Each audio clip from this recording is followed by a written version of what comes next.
नामक गांव के सब लोग सिर्फ यही नारा लगा रहे थे। दूर दूर से लोग आ रहे थे और मस्त राम बाबा के आश्रम जा रहे थे। ये सब देखकर सोनिया अपनी पड़ोसन विमला से कहती है, दीदी आप सब लोग कहाँ जा रहे हो?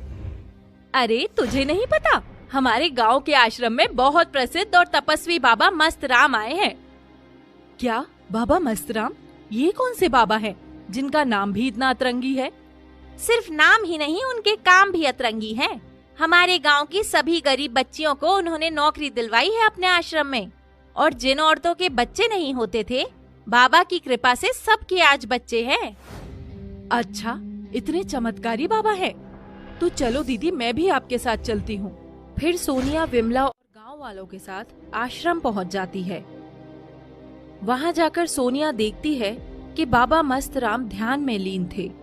उनकी बड़ी बड़ी दाढ़ी, रुद्राक्ष की माला गले में।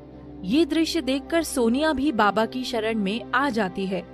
फिर बाबा अपनी आंखें बंद करते हुए ही बोलते हैं, बेटी सोनिया, तुम अपनी बेटी के भविष्य के बारे में चिंता मत करो, सब अच्छा होगा।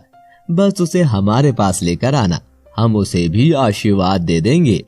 बाबा, आपको कैसे पता मेरा नाम? और मैंने आपको अपनी समस्या बताई भी नहीं, और आपने उसे दूर भी कर दिया। आपकी जय हो बाबा।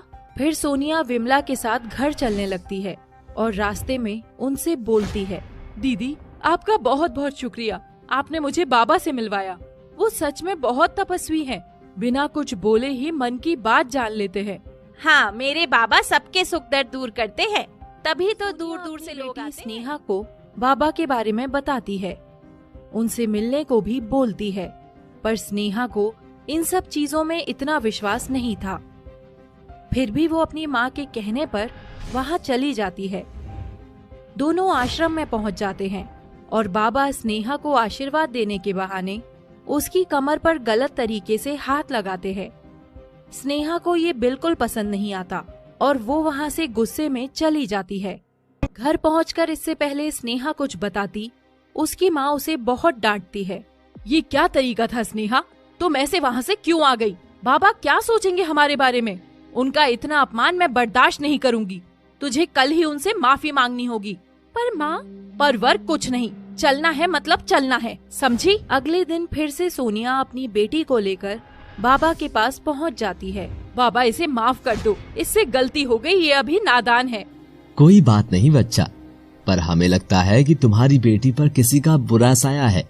इसे कुछ दिन आश्रम में ही छोड़ दो, हम सब सही कर देंगे, वरना इसकी मृत्यु निश्चित है। नहीं नहीं बाबा, ऐसे मत बोलिए, ये मेरी इकलौती संतान है, इसे बचा लो बाबा, मैं आज ही से आपकी शरण में छोड़ देती हूँ। स्नेहा अपनी माँ को बहुत मना करती है, पर उसकी माँ उसकी एक बात नहीं सुनती।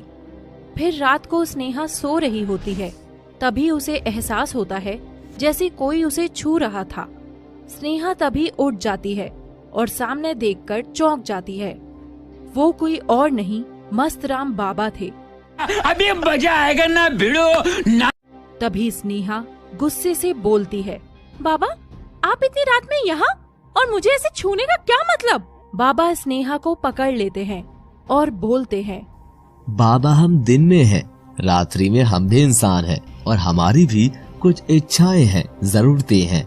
छी, तुम खुद को बाबा बोलते हो और इतनी गंदी सोच। मैं अभी यहाँ से जा रही हूँ और सबको तुम्हारी सच्चाई बता दूंगी। कहाँ जाओगी तुम? ये मस्त राम बाबा का आश्रम है, यहाँ इंसान आता तो अपनी मर्जी से है, पर जाता सिर्फ और सिर्फ हमारी मर्जी से है। फिर बाबा एक तकिए से स्नेहा का मुंह दबा देते हैं और अपने भक्तों के अटूट विश्वास और सोनिया की श्रद्धा का मजाक बना देते हैं।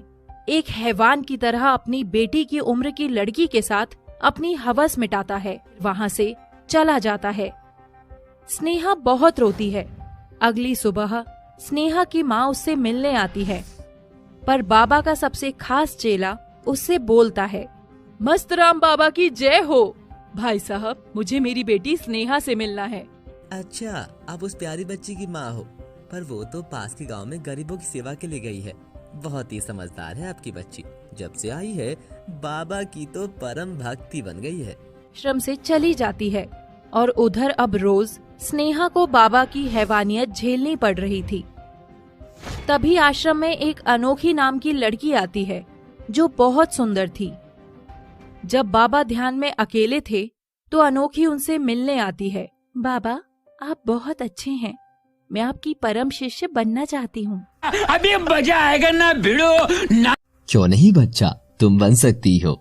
फिर अनोखी बाबा के करीब आने की कोशिश करती है, पर बाबा को कुछ समझ नहीं आता कि इतनी सुंदर लड़की खुद ही उनके पास क्यों आ रही थी।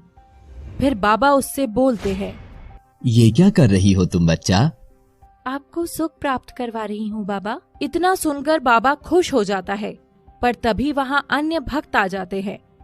फिर अनोखी धीरे धीरे बाबा की सबसे खास और करीबी शिष्य बन जाती है, जिन पर बाबा आंख बंद करके विश्वास करते थे।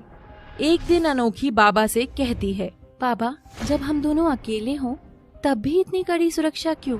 मुझे आपके साथ कुछ खास समय बिताना है, क्या आप ऐसा नहीं चाहते?